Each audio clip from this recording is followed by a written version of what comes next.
Hello everyone, আসসালামু আলাইকুম। আশা করি আপনারা সকলেই ভালো আছেন। আলহামদুলিল্লাহ আমিও ভালো আছি।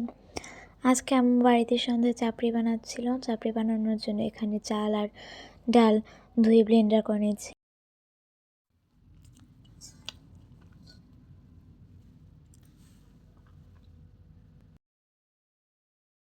এরপর এর মধ্যে ধনেপাতা কুচি, আদা বাটা আর পেঁয়াজ, রসুন আর মরিচ আমি ছেঁচে দিয়েছি যেন ঝাঁজটা কম লাগে। এরপর এর মধ্যে পরিমাণ মতো লবণ আর হলুদ দিয়ে দিচ্ছি। হলুদ দিয়ে ভালো করে মিশিয়ে নিচ্ছি। হলুদটা দিয়েছিল কালার হওয়ার জন্য।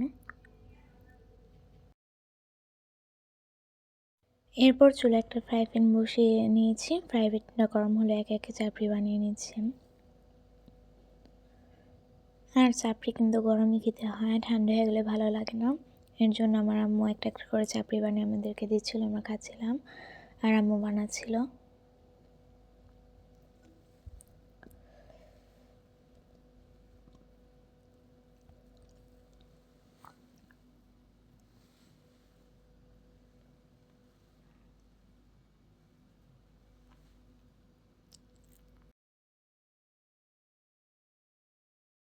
চাপড়িগুলো অনেক সুন্দর হচ্ছিল, কোথাও পড়ে যায়নি।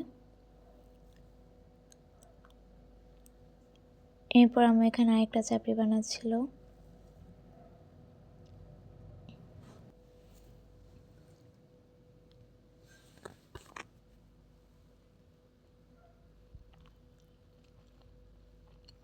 সবগুলো চাপড়ি মাশাআল্লাহ অনেক ভালো হয়েছে আর খেতেও অনেক বেশি মজা হয়েছিল।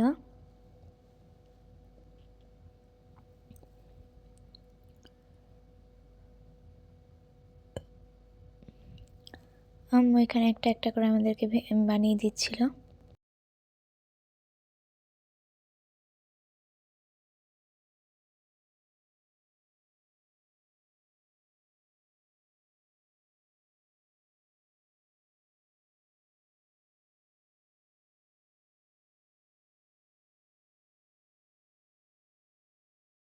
আর এখানে আমার ভাই এক হাত দিয়ে খেতে পারছিল না, দেখে 2 হাত দিয়ে খাচ্ছে।